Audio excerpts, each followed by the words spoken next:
Oke, halo, selamat sore. Jadi hari ini kita akan kembali belajar lewat diskusi online tentang pelajaran sejarah, dan hari ini akan kita bahas adalah sejarah Kesultanan Islam di Indonesia, di Nusantara, mulai dari masa kejayaan sampai proses akulturasinya. Nah, adik-adik, jadi hari ini yang akan kita pelajari adalah kebudayaan Islam. Jadi bukan agama Islam ya, yang akan kita pelajari adalah kebudayaan Islam dalam lintasan sejarah Indonesia dan kenapa kita mempelajarinya secara nasional.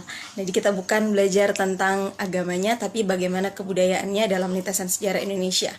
Nah, adik-adik, dan yang hari ini akan gabung bersama kita Rexmundi Manado adalah seorang pengajar sejarah juga dari SMA Islam Al-Azhar Kemang Pratama Bekasi, namanya Pak Wahyudin. Nah, beliau akan hadir bersama kita untuk berbagi ilmu mengenai materi yang Ibu maksudkan tadi. Jadi semoga materi hari ini dapat memberikan manfaat untuk kalian semua. Jadi diskusi ini tidak difasilitasi dengan ini ya, sertifikat, tapi semoga nilai rapot kalian ketika ujian nanti tentang pelajaran sejarah Indonesia ataupun sejarah bisa bertambah atau naik. Nah, semoga hari ini dapat memberikan banyak manfaat untuk kalian semua. Nah, adik-adik, karena ini adalah diskusi ilmiah, untuk komentar-komentar nanti diharapkan komentarnya yang positif ya, berkaitan dengan materi yang kita pelajari. Jadi kita buang jauh-jauh pemikiran-pemikiran untuk berkomentar negatif. Kita sama-sama belajar hari ini. Nah, kita akan undang pemateri atau pembahas kita hari ini, Pak Wahyudin. Nah, adik-adik, kelas 10, apalagi kelas 10 ya, sekarang ini lagi membahas materi tentang Kesultanan Islam di Indonesia. Nah, jadi pastinya nanti di ujian akan keluar soal-soal atau yang berkaitan dengan materi ini. Hari ini kita tidak akan membahas begitu banyak ya, karena keterbatasan waktu kita. Jadi kita tidak akan membahasnya terlalu panjang, tapi semoga hal-hal yang sangat penting dalam sejarah Kesultanan Islam dapat kita bahas, terutama sampai proses akulturasinya. Oke, ini sudah gabung. Kita undang ya.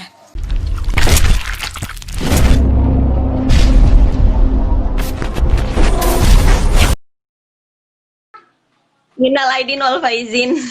Ya, sama-sama Nona ya, maaf lahir batin ya. Maaf lahir batin. Abang, Ya, tapi hari ini kita agak formal. Saya mau nyapa Bang Jai, Pak Wahyudin aja ya. terserah, nggak apa-apa, santai aja ya.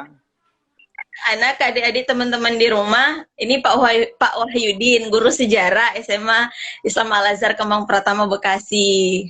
Nah, jadi semua Halo, pasti tahu salam kenal SMA. semua.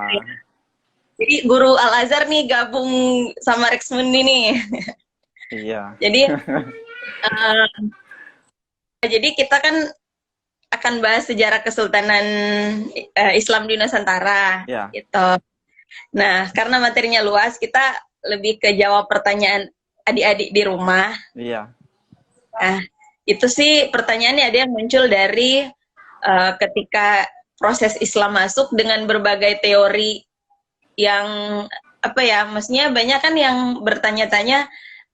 Jadi teorinya yang benar yang mana nih gitu. Beda kan kalau kita belajar kerajaan Hindu Buddha ya, waktu proses masuknya kayak oh ini teori ini karena buktinya gini, Iya. kuat banget ya. Kalau Islam kan kayak datangnya menurut ini, menurut ahli siapa gitu, pada abad keberapa dengan bukti ini. Ada bukti, semuanya tuh buktinya kayak jelas gitu ya. Cuman Iya. mungkin gimana kita bisa mengambil sebuah kesimpulan Betul. tentang kedatangan masuknya Islam ini seperti apa, dipandangnya itu seperti apa gitu. Terus yang Oke. kedua, ada warna-warna konflik perebutan kekuasaan nih di internalnya kerajaan atau Kesultanan Islam sendiri. Iya. Gitu, sampai bisa berakhir pada mundurnya kerajaan tersebut. Apakah itu faktor satu-satunya pendukung sebuah kerajaan atau kesultanan itu runtuh, atau ada faktor yang lain? Baru ada juga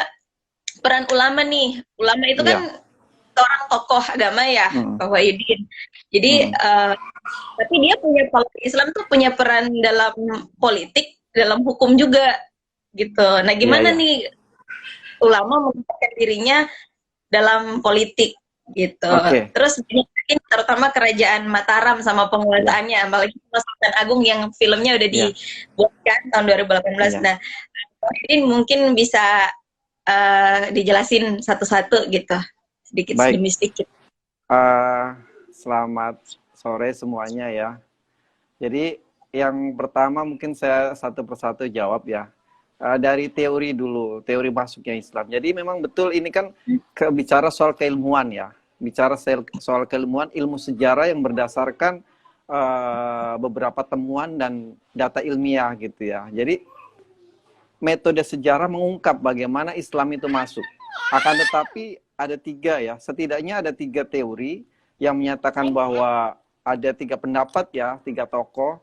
Ada beberapa tokoh tapi tiga teori ya. Yang pertama itu kan Mekah ya, yang kedua ini bahwa Islam ini dari Gujarat, yang ketiga dari Persia. Lalu bagaimana kita menyikapinya, mana yang paling benar? Jadi sebetulnya ya, mana yang paling benar kita singkirkan dulu itu. Tapi konsepnya begini, konsep masuknya Islam ke Indonesia ya, itu diawali dari pendapatnya Hamka yang menyatakan bahwa Islam itu dari Mekah, yaitu abad ke-7. Buktinya ada ya. Beberapa catatan Cina juga menyatakan bahwa ternyata ada kampung Arab di Sumatera itu, di Kampung Barus ya, Nona ya. Jadi itu bukti awal ya. Tapi persoalannya adalah itu kan diskusinya dengan adanya kampung Arab di Barus itu, apakah semua Nusantara itu sudah Islam? Tentu belum, ya enggak. Tapi bahwa Islam itu sudah ada di Nusantara, ya, gitu ya. Selain dari catatan Cina, ada juga catatan dari Arab bahwa di sana ada Sribuja. Sribuja itu Sriwijaya. Jadi di Sriwijaya itu dulu ada kampung Arab gitu. Itu mulai muncul ada. Yang kedua kemudian mulai berkembang, ya. Jadi mulai berkembang, buktinya mana? Buktinya dari teori Gujarat. Ya, teori Gujarat didasarkan kepada fakta bahwa ada temuan arkeologis. Temuan arkeologis itu ya makam Malik As-Saleh itu, seorang sultan Pasai gitu ya. Jadi itu sudah berkembang bahwa Islam itu sudah menjadi sebuah institusi politik.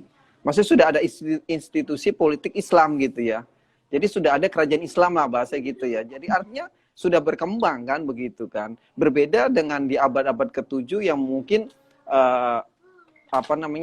perdagangannya ya baru istilahnya para pedagang yang kemudian berinteraksi dengan pedagang lokal. Terus jadi belum itu ya pada abad-abad ke-7 itu. Ya. Itu sudah ada beberapa komunitas-komunitas ya, kampung-kampung Arab itu sudah ada ya buktinya tadi.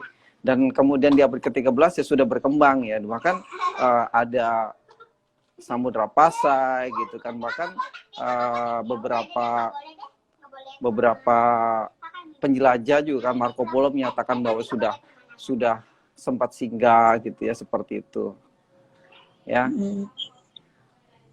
Berikutnya. Jadi teorinya benar dengan bukti-bukti yang ada ya, cuman gejalanya aja yang beda. Betul, gitu. Betul. Di abad pertama, di abad ke-7 apa gitu yang terjadi, di abad ke-13 kita dengan bukti-bukti yang ada ya, berarti ini beda sekali ya dengan kedatangan kerajaan kebudayaan Hindu-Buddha di Indonesia ya. Iya, betul. Iya. Ya. Oke, bisa dilanjut. Ya, terus kemudian tentang konsep masuknya ya. Jadi Islam kemudian masuk di Indonesia dan kemudian bisa diterima gitu ya. Mengapa kemudian istilahnya ada istilah bahwa Islam kemudian datang ke Indonesia itu dengan damai? Sebetulnya konsepnya sederhana gitu, bahwa ini pendapatnya Pak Sartono ya, dikatakan bahwa proses Islami di Indonesia itu berjalan mudah karena ada kedua belah pihak gitu. Jadi kedua belah pihak itu saling menerima gitu. Jadi masyarakat Nusantara yang pada waktu itu masih sebagian besar terpengaruh Hindu-Buddha gitu ya, dengan datangnya para saudagar Arab, para saudagar dari India dan kemudian menyebarkan Islam, itu diterima oleh masyarakat Nusantara pada waktu itu. Ya. Pak Damai itu konsepnya dari sejarawan Pak Kartono Kartoburjo ya. Iya, betul. Terus kenapa konsepnya datang secara damai? Karena ada pertanyaan. Pertanyaannya tuh, oh, memangnya Hindu Buddha waktu masuk nggak damai gitu? Iya. Indonesia. Ya sebetulnya karena pada waktu itu kan Hindu Buddha ini, Buddha khususnya Hindu dan Buddha ini juga kan terjadi sebuah zaman peperangan gitu pada waktu itu. Semua kerajaan-kerajaan itu saling menaklukkan gitu, dan kemudian Islam datang memberikan alternatif, memberikan cara pandang terbaru seperti itu gitu. Jadi Islam kemudian datang itu dalam situasi Hindu dan Buddha ini, termasuk salah satu di India itu kan terjadi perang saudara itu antara Hindu dan Buddha itu, seperti itu. Oh gitu. Jadi ketika Islam datang ketika ada situasi politik juga ya, yang politik Hindu Buddha yang ekspansi peperangan seperti itu ya. Konsepnya datang secara damai gitu. Iya. Kita lanjut ke peran ulama aja gitu kan, kedatangan terus nanti ada peran ulama kan dalam penyebaran Islam ini sampai bentuk sebuah kerajaan besar gitu, dan peran ulama kan tidak lepas ya dari itu.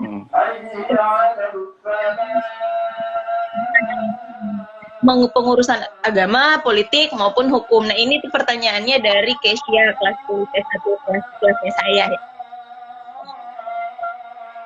Coba mungkin bisa dijelaskan sedikit tentang peran ulama aja. Oke. Jadi sebetulnya dalam kita ambil contoh dalam Kerajaan Demak ya Nona ya. Jadi ulama itu sebetulnya tidak ikut campur dalam keputusan politik.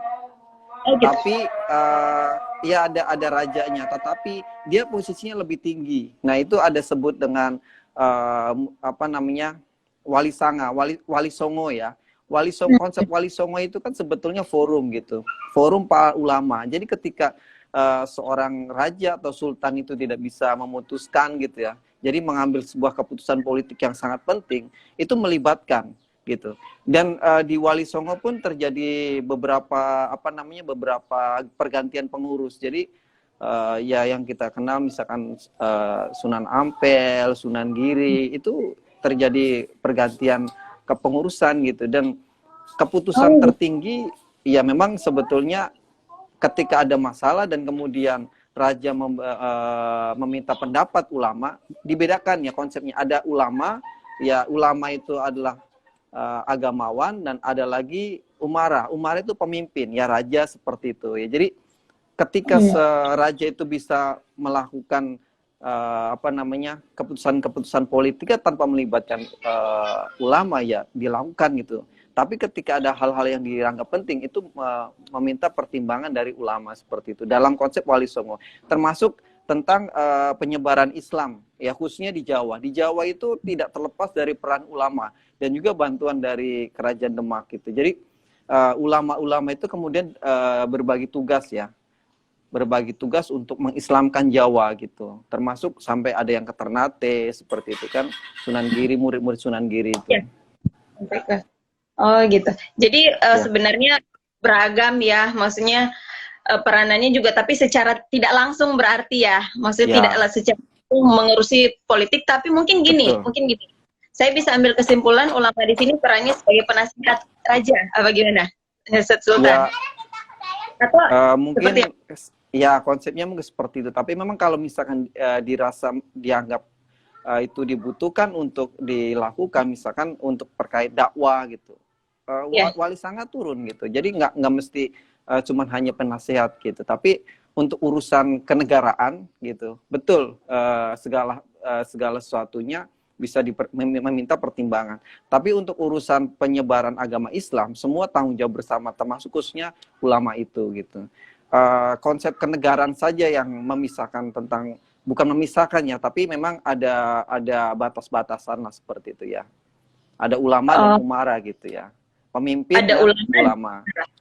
Ya. Oh iya, jadi tergantung kebutuhannya ya, maksudnya dibutuhkan betul. untuk.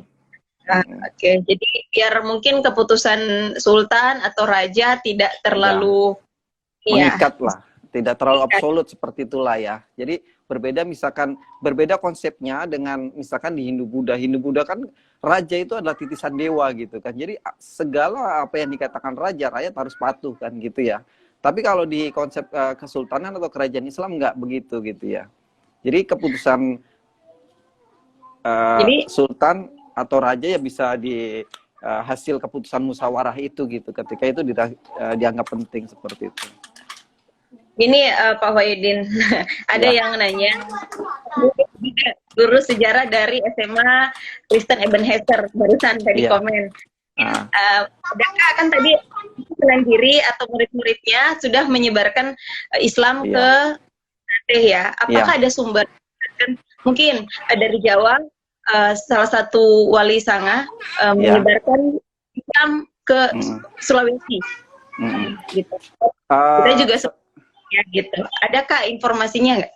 Ya, ada, tapi memang secara rinci tokoh-tokohnya memang saya nggak membaca secara rincinya ya, tapi saya membaca tentang peran-peran ulama yang berbagi tugas sampai ke luar daerah. Contohnya salah satu saya katakan tadi ke Ternate, itu ada salah satu murid Sunan Giri yang diutus, termasuk yang ke NTB gitu.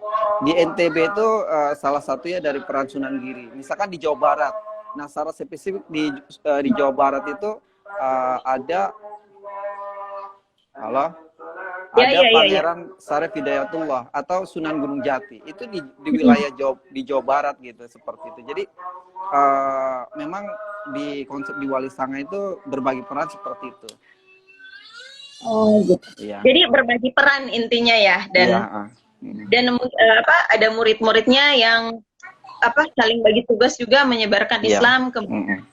Betul. Nah, ini saya baca artikel sama juga di buku sih sebenarnya ada Wali Sanga itu para wali bukan hanya 9 ya, banyak berarti. Kenapa cuma 9? Iya, itu kan.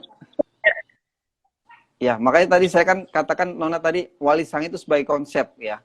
Jadi konsep bagaimana forum ulama yang menentukan istilahnya di Jawa ini ya.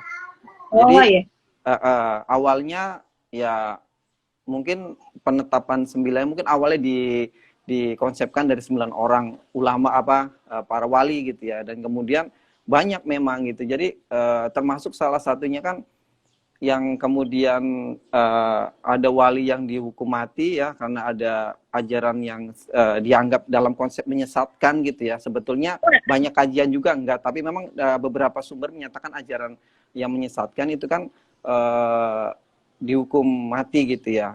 Jadi secara hukum Islam kemudian diputuskan oleh Wali Sanga itu kemudian dieksekusi gitu ya.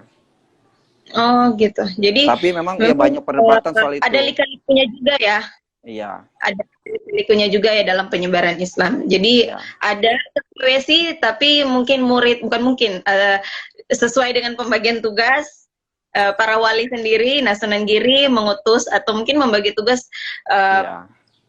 murid-muridnya untuk keluar Jawa seperti itu ya. Oke, terima kasih untuk pembahasan yang materi ini sangat memberikan informasi yang ini ya, karena selama ini kalau saya ngajar ke anak-anak nggak sampai sini materinya, khususnya sedetail ini gitu. Jadi terima kasih sekali udah mau menjelaskan. Terus gini nih Pak Wahidin, kan kalau kerajaan Islam banyak ya, kita bisa menyebutnya kerajaan, bisa menyebutnya kesultanan ya. Jadi banyak, tapi di sini ada kesultanan Islam yang sangat ini ya di Jawa, Mataram. Ada Sultan Agung gitu. ada Sultan Agung yang ya tahun 2018 sudah dibuatkan filmnya. Ya mungkin dibuatkan film mungkin karena sejarahnya sangat ini ya, sampai Iya. difilmkan.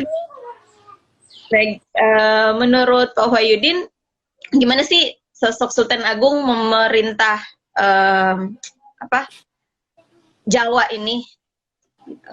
Nih, maaf, ada pertanyaan pendekatan yang digunakan Wali Songo dalam menyebarkan Islam di Indonesia. Nah, ini Iya. guru dari SMA Negeri 3 Manado, Ibu Yuli. Nah, Iya. terima kasih Ibu sudah gabung.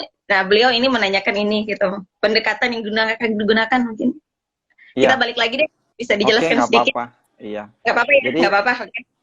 ya sebetulnya pendekatan para wali ini lebih kepada apa namanya, mempunyai pendekatan masing-masing, tapi secara umum pendekatannya itu apa namanya, meniru Rasulullah ya, sesuai dengan ajaran Rasulullah. Jadi pendekatan, salah satu pendekatannya ya, selain pendekatan pendidikan, itu adalah pendekatan budaya yang kemudian banyak diterima khususnya kami di Jawa gitu ya.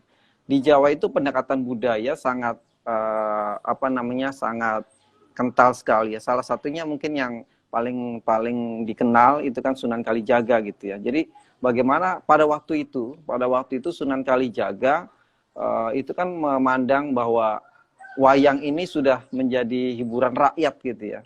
Nah, bagaimana kemudian Islam itu diterima? Nah, salah satu melalui wayang ini. Jadi ketika ada pertunjukan wayang yang kemudian tokoh-tokohnya sedikit dirubah, jadi wayang dari Hindu, wayang yang Hindu itu kemudian ada sedikit modifikasi oleh Sunan Kalijaga, dan kemudian ketika mau masuk gitu ya, nggak usah pakai bayar gitu, nggak usah bayar, hanya membaca syahadat. Jadi ketika mau masuk berarti syahadat, kalau udah syahadat kan udah masuk Islam, kan seperti itu gitu. Jadi pendekatannya budaya. Ya, pendekatan ada pendekatan budaya, dan kemudian ada lagi di apa namanya, melalui rebana itu ya. Jadi rebana yang kemudian melalui kesenian gitu, seperti itu. Jadi kayaknya lebih merakyat gitu ya. Ya. Jadi biar bisa diterima dengan baik di masyarakat, dan lebih ini ya, maksudnya ya kan kalau pendekatannya digunakan sesuai dengan apa yang masyarakat suka kan ya gitu. Betul. Ya, jadi sangat ini ya, maksudnya saya membantu informasinya buat kami nih. Terima kasih buat Ibu Yulgi yang sudah bertanya tadi. Ibu guru dari SMA Negeri 3 Manado. Jadi ternyata yang gabung di sini juga bukan cuman siswa ya, tapi ada Ibu guru sekalian. Terima kasih. Nah, jadi bisa nggak kita lanjut nih? Kita lanjut ke mungkin ke Mataram tadi ya. Kita belum sempat bahas gitu. Ya, bila bisa dijelasin aja. Jadi memang betul ya, Sultan Agung itu menjadi salah satu sultan yang ya sultan besar lah ya. Jadi di masa Mataram Islam ini, apa namanya, puncak kemasan Mataram Islam itu ada pada masa Sultan Agung. Nah, yang menjadi apa namanya, yang menjadi poin utama ya, ada tadi menyinggung soal perbedaan kerajaan dan kesultanan. Jadi kalau kesultanan itu ada keterkaitan dengan apa namanya, khilafah ya. Jadi apa namanya, kesultanan, jadi ke Turki ya pada masa itu. Jadi harus mengirim utusan dulu ya ke sana, dan kemudian diberi gelar. Nah, termasuk Sultan Agung juga di tahun, kalau nggak salah di tahun 1640 sebelum wafat ya. Jadi sebelum wafat itu diberikan gelar sultan dari Mekah kalau salah. Ya, jadi jadi beri gelar. Tapi kalau misalkan ya memang soal konsep kerajaan juga, karena memang kita sudah mengalami fase Hindu-Buddha ya, jadi dari segi pemerintahan juga belum terlalu berubah soal sistem kerajaan tersebut. Makanya tapi yang membedakan, kalau kesultanan itu mendapatkan istilahnya mendapatkan izin lah dari di Mekah, di kesultanan di Jazirah Arab sana gitu. Jadi sebenarnya Sultan itu nggak sembarangan aja, nggak sembarangan. Iya. Ya. Jadi ya itu salah satunya, Sultan Agung itu mendapatkan itu di tahun 1640 ketika dikirimkan utusan dari Mataram Islam dikirim ke Mekah. termasuk Banten juga sama gitu. Ya.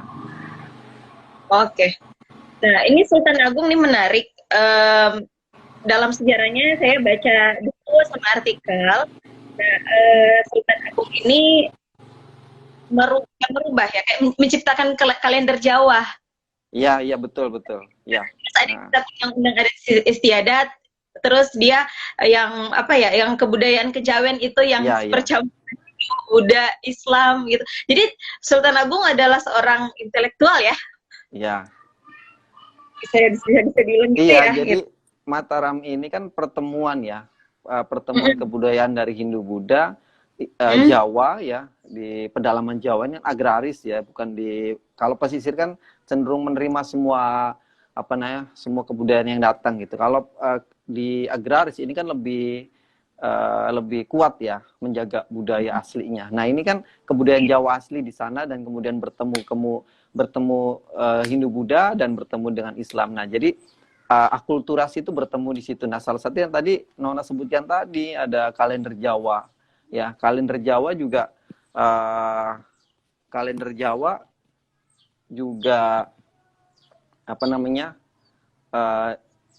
mengadopsi ya. Jadi mengikuti yang Masehi ya, mengikuti Masehi dan kemudian disesuaikan dengan kalender Jawa seperti itu. Oh gitu. Iya. Jadi gitu ya. Ini ada yang bertanya, ini Pak Vincent, Pak Guru Sejarah dari SMA Kristen Ebon.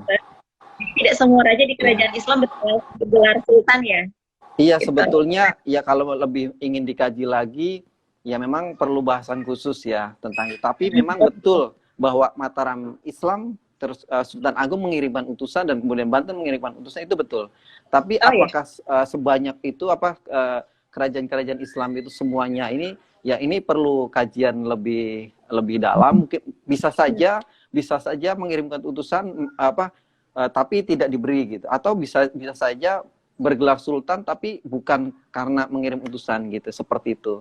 Jadi memang untuk menjawab dari pertanyaan dari Pak Vincent ini ya memang butuh kajian lebih khusus Nona ya. Karena kebetulan saya mengkaji untuk kebutuhan ini, saya mengkaji ternyata ada utusan seperti itu. Oh gitu. Karena di Ternate kan pakai sultan juga. Di Ternate. Iya betul. Sultan Hasanuddin. Rata-rata sultan ya. Gitu, walaupun ada nama aslinya, terus tapi gelarnya apa. Jadi ada yang diutus tapi sebenarnya tidak diberikan. Ada yang memang diutus dan seperti Sultan Agung, saya malah berpikir Sultan Agung ketika ditempatkan jadi raja langsung jadi sultan gitu. Ternyata tidak. Iya. Terus dalam kekuasaan ada hubungan antara tahta Mataram dan penguasa pantai selatan. Iya, menarik memang. Menarik ini yang penguasa pantai selatan ini kan ya bagi sebagian orang yang Jawain itu kan memang ada gitu ya, ada unsur mistis seperti itu. Tapi ada juga yang itu mitos gitu. Dan ada babat kalau misalkan dari buku ada di Babat Tanah Jawa gitu ya, di Babat Tanah Jawi kalau nggak salah ya. Saya sedikit membaca ada ini bahwa ternyata penguasa pantai selatan itu sudah mengetahui bahwa kematian Sultan Agung itu gitu. Nah, ya entah gitu ya seperti apa, tapi itu kan dari babat gitu ya. Tapi kalau misalkan dalam kajian literatur ilmiah memang pantai selatan ya secara literatur ilmiah belum dapat dibuktikan secara ilmiah gitu. Memang karena sangat kuat sekali, sangat kuat. Kalau Nona pergi ke ke pantai Gunung Kidul, terus daerah-daerah selatan Jawa itu masyarakat di pesisir sana, pesisir selatan itu sangat percaya sekali ada Nyi Roro Kidul itu ya. Jadi tapi ada sebagian yang memang itu ya mitos sebuah. Mitos seperti itu. Iya, karena saya juga sempat beberapa hari yang lalu nonton video YouTube yang mengkaji ini gitu, maksudnya kita Nyi Roro Kidul sama Kanjeng Ratu Kanjeng itu ternyata dua sosok itu. Tapi kajiannya masih mitos, jadi belum dapat kebenaran. Cuman mungkin secara ini ya masyarakat yang sangat kental dengan kebudayaannya di situ, mungkin sangat percaya dengan adanya itu. Iya. Oke, terima kasih untuk pertanyaan dari Ibu Yuli dan Pak Vincent. Gimana nih anak-anak yang lain nih? Malah siswanya gimana ini? Cuman saya mau, ini pertanyaan siswa sudah masuk sebelum misi yang tadi kita kaji, yang peraturan kedatangan. Nah, ada juga tentang apa ya? Emang kalau dari proses masa kejayaan, itu kita bahas masa kejayaan. Yang paling menarik, yang paling penting ini yang ditunjukkan oleh kebudayaan Islam atau kerajaan atau kesultanan Islam ketika itu memangnya membawa Nusantara itu ke puncak kejayaannya dalam hal apa? Hanya dalam bidang maritim kah, atau ada yang lain, atau gimana? Gitu. Masa kejayaan yang dimaksudkan ketika Islam ini ada pada waktu itu gimana, Pak Wahidin? Jadi karena ada bukunya Pak sejarawan maritim Lapian perniagaan, pelayaran, mungkin lebih ke perniagaan kali ya, perdagangan laut. Iya betul, karena kan masa kejayaan Islam ini kan pantai utara, pelabuhan-pelabuhan itu kan apa namanya maju gitu, nggak cuman di Malaka gitu. Jadi pelabuhan-pelabuhan di Tuban, terus kemudian di Demak, terus kemudian di Cirebon, di Banten itu kan dibangun. Dan pada masa itu gitu ya, Mataram itu kan pusat beras gitu, penghasil beras terbaik lah gitu. Jadi ya dari segi perniagaan ya, kemudian kebutuhan ya, kita tahu bahwa ada perdagangan internasional yang kemudian pusatnya di Malaka, Selat Malaka, itu kan sumbernya, kantong-kantongnya dari pelabuhan-pelabuhan kecil gitu. Misalkan dari beras gitu, dari Demak, dari Cirebon, itu kan banyak menghasilkan beras. Ada lagi misalkan dari pelabuhan Makassar, dia menghubungkan di daerah-daerah timur, Lada dan lain sebagainya macam, misalkan dikirim. Nah, jadi semua teman ke Malaka. Jadi ya memang betul. Jadi apa namanya, maju di dari segi perniagaan dan pelayaran. Dan kemudian ya justru di Mataram ini yang kemudian dia menarik diri, pusat pemerintahnya pindah jadi agraris gitu ya. Dan kemudian kan salah satu wilayah pelabuhannya kemudian tidak berfungsi maksimal karena sudah perubahan ke agraris tadi gitu ya. Oh, gitu. Jadi seperti itu ya. Jadi puncak kejayaannya itu ketika mungkin dari segi agraris sama maritimnya dikelola dengan baik ya sama penguasa lokal setempat. Tapi tantangannya VOC ya. Karena susah ya. Jadi memang konsep kesultanan juga kan nggak semuanya bersatu. Contoh Mataram Islam sama Banten, meskipun sama-sama Islam, tapi kan secara konsep politik tidak bersatu gitu. Termasuk ketika Sultan Agung menyerang Batavia, itu kan masing-masing, Banten nyerang sendiri, Sultan Agung nyerang sendiri gitu. Ya. Dalam politik nggak ini ya. Iya, ya memang seperti itu ya. Meskipun ya sama-sama kerajaan Islam, ya sama dengan kerajaan Hindu-Buddha sebelumnya gitu ya. Apakah ini ada dua nih menyerupai kerajaan? Ada nggak yang kejayaannya seperti Sriwijaya atau Majapahit, dan mungkin apa yang berkembang di pedalaman dengan pesisir pantai? Menarik nih. Mungkin ya itu tadi yang besar ya Sultan Agung, karena Sultan Agung salah satu masa kerajaan Islam yang kemudian mampu kayak hampir Jawa ya. Di Jawa itu kan nggak dikuasai Batavia dengan Banten, tapi Jawa semuanya dikuasai gitu ya. Dan beberapa daerah misalkan Kalimantan, terus ke Makassar itu kan berhasil ya di beberapa wilayah ini juga dikuasai. Tapi ya tidak ada, makanya kenapa Sriwijaya itu kan disebut sebagai konsep negara nasional pertama, karena luasnya ya sangat luas kekuasaannya, termasuk Majapahit negara nasional kedua. Tapi di masa Islam ini nggak ada misalkan secara konsep politik yang sangat luas seperti dua kerajaan Sriwijaya itu dan Majapahit itu nggak ada gitu ya. Dari segi wilayah kekuasaan. Tapi kalau misalnya kita bandingkan dari beberapa masa Islam itu yang luas dan kemudian kekuasaannya besar ya Sultan Agung Mataram Islam. Tapi Yang kalau paling ya apa beda Islam yang berkembang di pedalaman dan pesisir pantai? waduh. Menarik nih pertanyaan nih. Ini Maaf ya. pertanyaan luar biasa nih. Jadi ya gimana ya, perbedaannya sebetulnya kalau konsep Islam ya sama ya, cuman mungkin kalau konsep Islam sama lah dari segi penerapan, dari hukumnya, terus kemudian dari ibadahnya gitu, tapi mungkin lebih kepada apa ya, apa namanya, lebih kepada kebudayaannya mungkin ya, budayanya.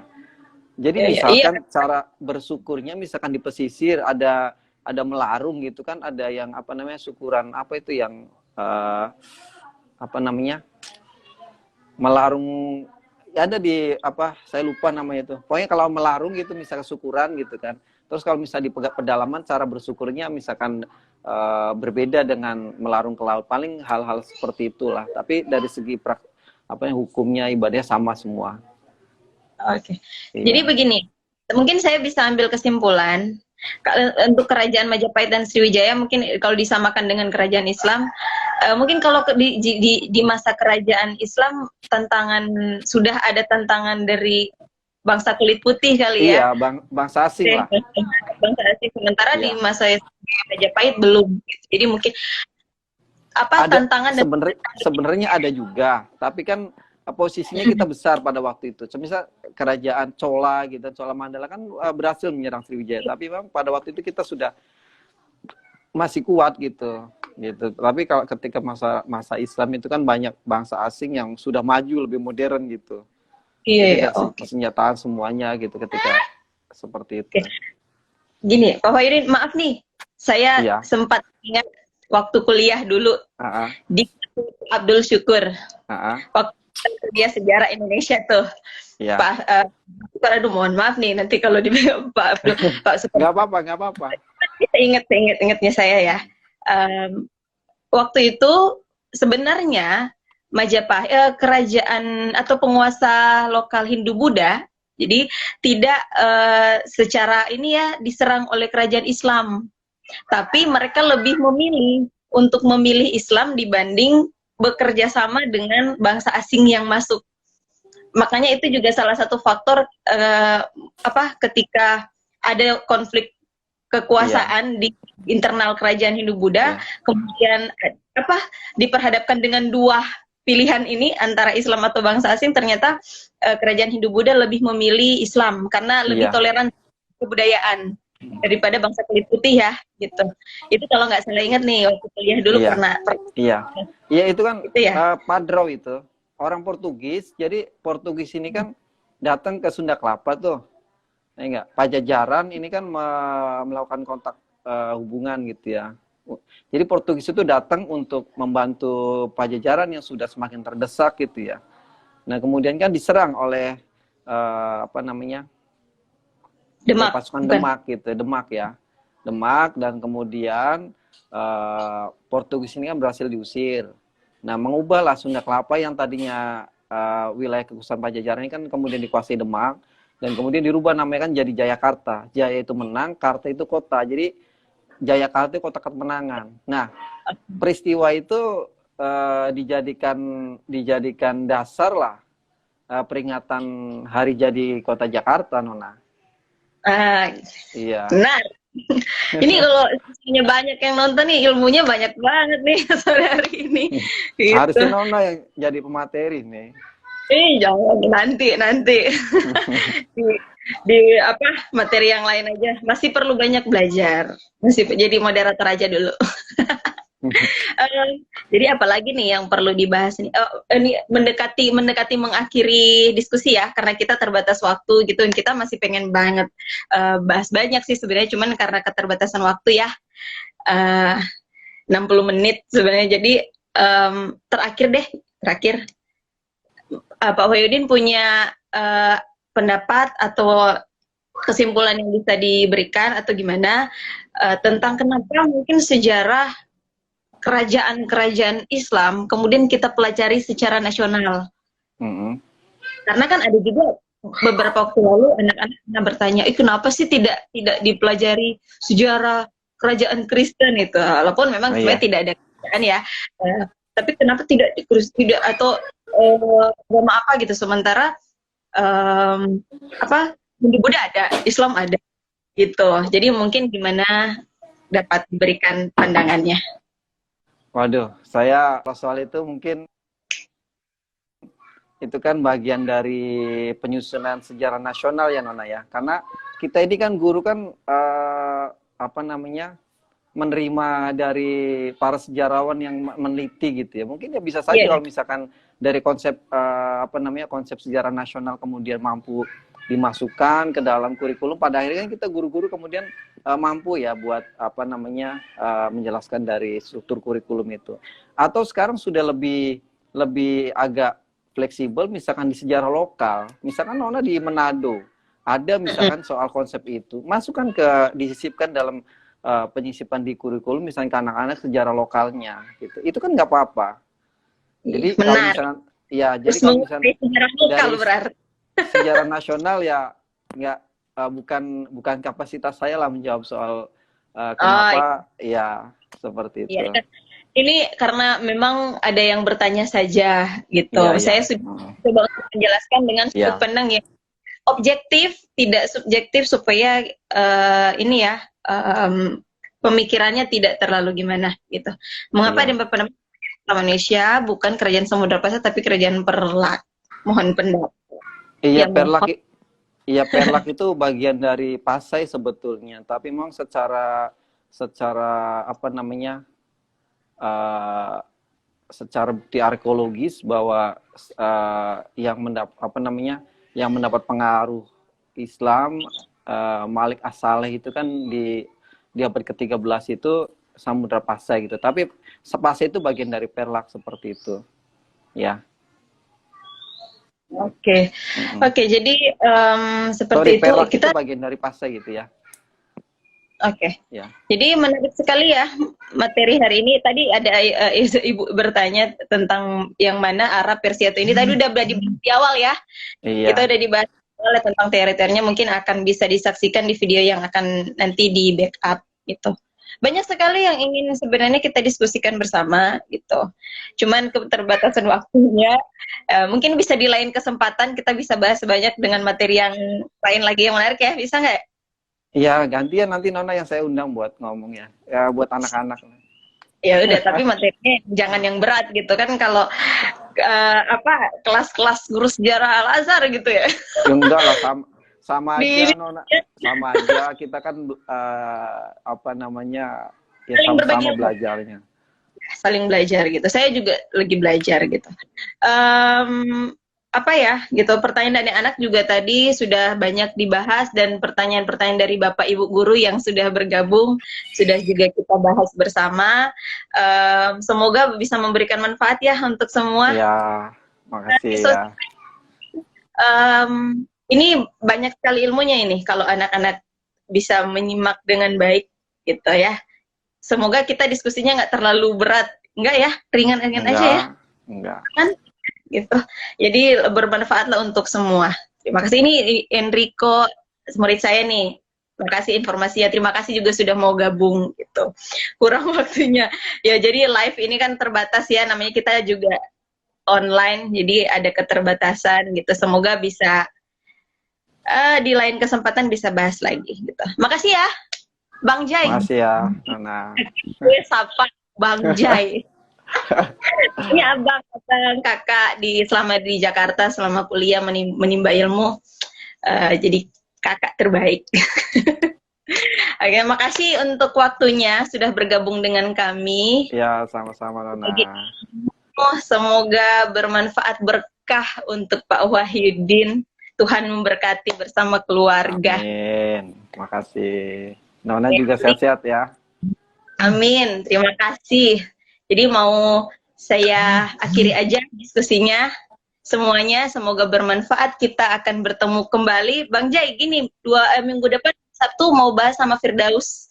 Kita mau bahas gagasan Indonesia dan identitas kebangsaan. Semoga Iya. juga menarik. Dosen itu bagus itu. Dosen muda Iya. gitu ya. Bisa Dosen lebih muda. menarik. Semoga yang lain bisa gabung lebih banyak ya. Oke. Terima kasih tadi dari Jung Coffee juga gabung tuh.